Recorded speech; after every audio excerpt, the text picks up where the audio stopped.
is proven. Drones will be part of modern warfare. The SAF has already progressed in the use of unmanned platforms. They are already deployed for operations. So, for example, in the Singapore Straits, the unmanned surface vessels conduct patrols now.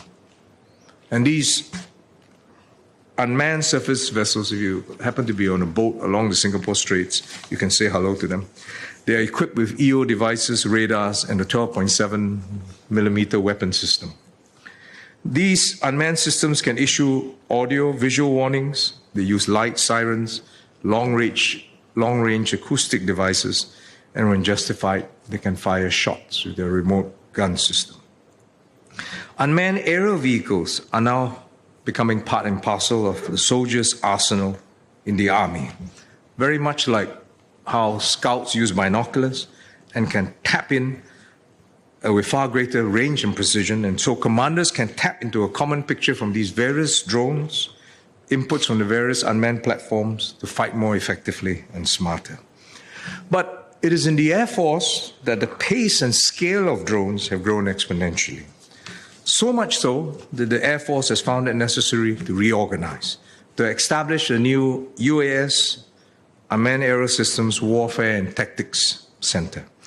This new center will drive the development of UAS warfare and integration with other forces and working with industries and tech agencies.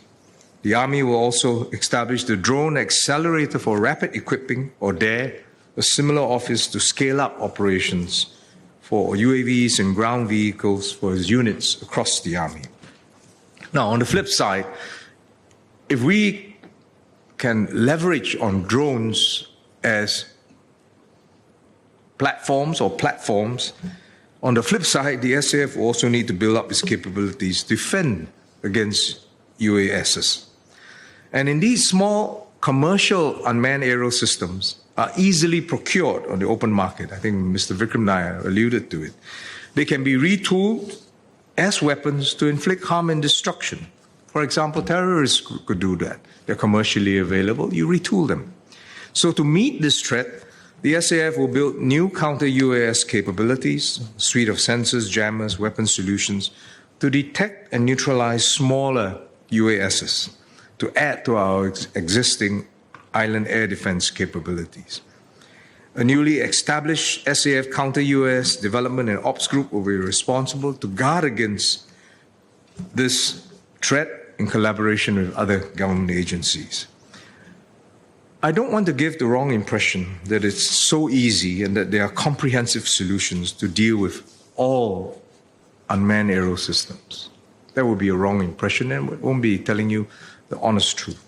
Small drones are in fact hard to detect. There's also, as some of you alluded to, as Mr. Vikram Nair alluded to, asymmetry of costs. So let me give you an example. You remember the situation that's going on it's called the Bab el-Mandeb Strait. This is what connects the Red Sea and the Gulf of Aden, when the Houthis fired drones. Now, if the aggressor fires 100 drones, it'll cost about 15 million. But to defend against them would cost nearly 250 million. Clearly unsustainable. The challenge is currently a focus of intense efforts everywhere. Everyone is trying to find a cost-effective solution to the problem of mass small drones used for attack.